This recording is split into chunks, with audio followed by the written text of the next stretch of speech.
बिस्मिल्लाहिर्रहमानिर्रहीम। मैं हूं बिलाल डार और सेनेट इलेक्शन बलूचिस्तान की अपडेट्स के साथ आपकी खिदमत में एक मरतबा फिर हाजिर खिदमत है। दोस्तों, हुकूमत ने अपोजिशन को एक ऑफ़र की है बलूचिस्तान में। बाप पार्टी ने और उनके इत्तेहादियों ने सरदार अख्तर जान मेंगल को मेरे ज़राए के मुताबिक ऑफ़र की है कि वो अगर अपोजिशन 4 सीटों पर आमादा हो जाए सेनेट की, तो बिला मुकाबला तमाम इंतखाबात करवाए जा सकते हैं, जिस तरह के पंजाब में हुआ है।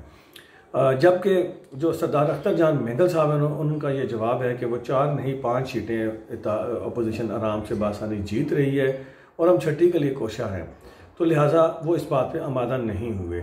अभी तक बातचीत का सिलसिला जारी है और इस बातचीत के सिलसिले में कोशिश की जा रही है कि अपोजिशन को किसी तरीके से आमादा किया जाए, क्योंकि इस वक्त हुकूमत को जो उनके इत्तेहादियों की जानिब से बड़ी मुश्किलात का सामना है और उन्हें खदशात हैं कि उनकी 2 सीटें कम से कम लूज़ हो सकती हैं अगर वो इत्तेहादी राज़ी ना हुए तो। इसलिए इस वक्त बड़ी सर तोड़ कोशिश हो रही है अपने नाराज़ इत्तेहादियों को भी मनाने की, जिसमें सरदार यार मोहम्मद रिंद साहब हैं, इसरारुल्लाह ज़हरी साहब हैं।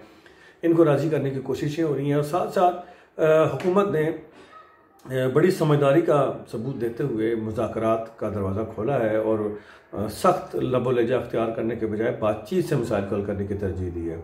और इस बातचीत के अमल में उन्होंने सरदार अख्तर जान मेंगल को ये ऑफ़र किया है कि वो 4 नशिस्तें अपोजिशन अगर मुश्तरका तौर पे ले ले तो हम जो हैं बाकी सीटें बासानी 9 सीटें इस तरह से हुक्मरान इत्तेहाद जीत सकता है।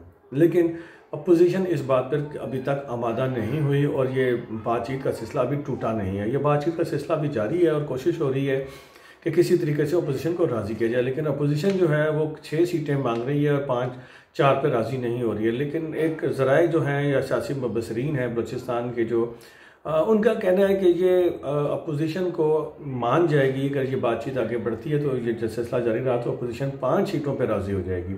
अगर वो 5 सीटों पर राज़ी हुई तो फिर बाकी की जो 7 सीटें हैं वो चली जाएंगी हुक्मरान इत्तेहाद के बाद।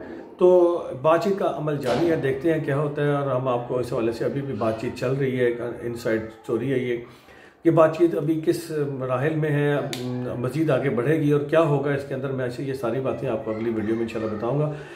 आप इस पर राय ज़रूर दीजिएगा कि अगर ये अपोजिशन और हुकूमत पंजाब की तरह बलूचिस्तान में भी माहिदा करके और एक मामला तय कर लेती है तो इसके क्या असरात मरतब होंगे बलूचिस्तान की सियासत पर, जमहूरियत पर, और क्या इस तरह होना चाहिए या नहीं होना चाहिए। इस पर अपनी राय ज़रूर दीजिएगा।